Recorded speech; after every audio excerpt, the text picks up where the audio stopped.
Hey guys, Blade and Angel here, and before this video starts, I want to bring something to attention. So up until now, I've been using my youth here on YouTube as an excuse to complain about the state of YouTube. However, I realize that my following here on YouTube doesn't have to be limited to YouTube. If you enjoy what I do here, then please follow me on Twitter or Facebook. I'll provide the links in the description. That way, if YouTube ever goes to crap, you guys will still be able to find me.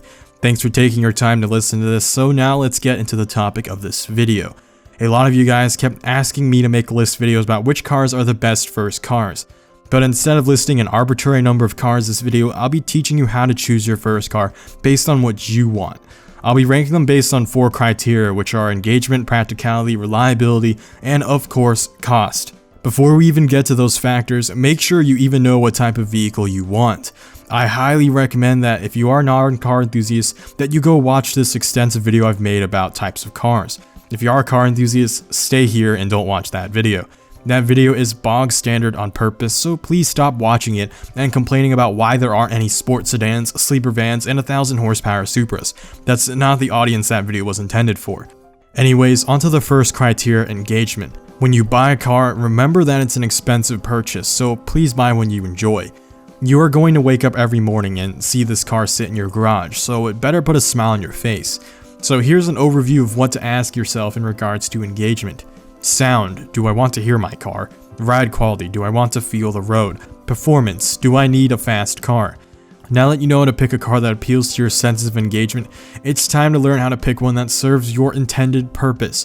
How much function and practical use do you expect out of your vehicle? Do you do track days every weekend? If so, get a vehicle that's practical for that purpose. If you go shopping every weekend with family instead, then get a vehicle that's practical for that purpose. Start asking yourself, how many doors do I need? How important is visibility? How much storage space do I need, and how often do I tow? One of the most overestimated aspects that everyone tells you that you need, no matter how much you don't actually need it, is storage.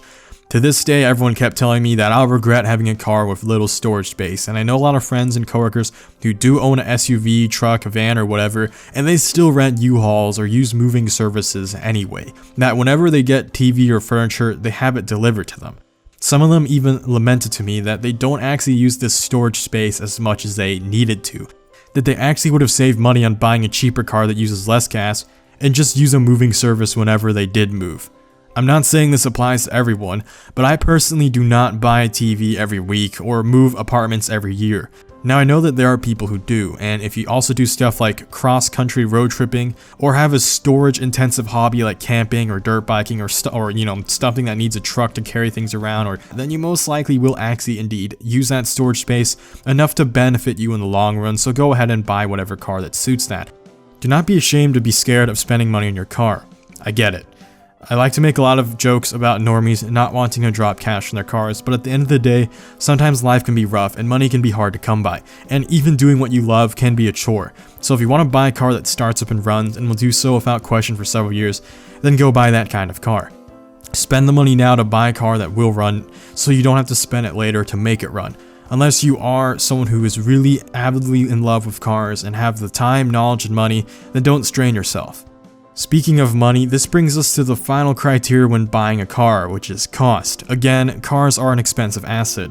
Purchasing, maintaining, and caring for a vehicle is not something to sneeze at. For example, insurance, license and registration, and possibly even gas guzzler taxes depending on where you live. And with that, my recommendation is to buy a car that gives you the right amount of engagement for you, the right amount of practicality for you, the right amount of reliability for you, and the right amount of cost for you. At the end of the day, it's your money, and it's going to be your car that you're going to live with. So buy something that you love. Thanks for watching, and go ahead and find a car that speaks to you on your own. Until then, see y'all next time. Blade Angel out.